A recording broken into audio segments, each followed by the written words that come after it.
there is a moment in a sales conversation where I start to go, that's the sales guy coming out right there. And all of a sudden, I stop listening.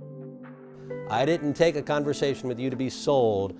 I took a conversation to hear about something in particular. What do you think that might be? Your business. I want to hear about my business. That's it. I want you to be thinking about the right conversation and push your limits on who that conversation is going to be with. Staying really comfortable and having great relationships in IT doesn't do you any good beyond today.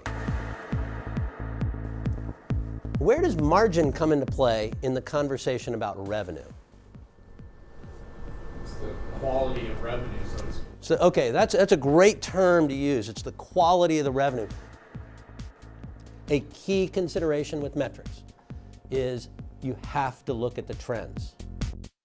When you were talking about making sure that the ROI is shown in a way that it demonstrates your value the best, whether it's net present value or internal rate of return, you won't get that choice.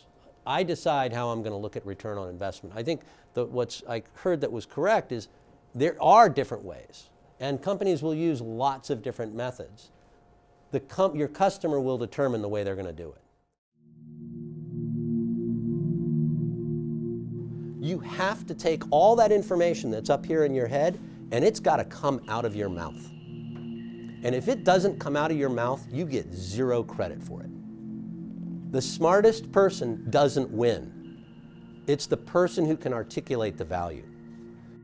It's very difficult to get any customer to buy anything if you cannot explain to them what's going to be different.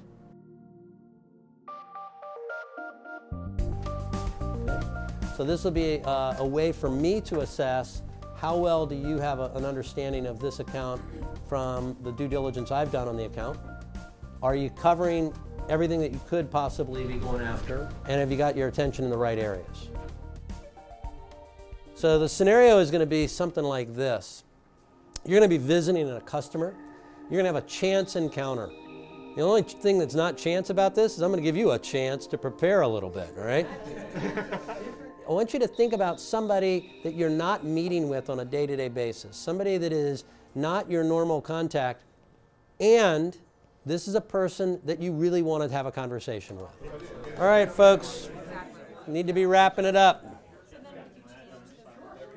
I hit on two of what I know are his kind of core principles right now: innovation and operational excellence. Okay, so here's what I'd suggest. I want you to continue the brevity piece. You're about 34 seconds. That's a good length, between 30 to 45 seconds. You're going to tell them something, one, that they don't know, and two, that's going to keep you in the conversation. They're thinking about that stuff from their perspective inside their business. I'm expecting you as a supplier to challenge my thinking. 360. Well, you are a quick study. I don't care what they say. If you had to do it all over again, what, if anything, would you change? Shorten it up a little bit. Okay, yeah, you ran about a minute and a half as we got into that. It's nice from my perspective too. We spend so much time on products and not enough time on this real life type of stuff. So that's refreshing. Reach out to Executive Conversation anytime you want to.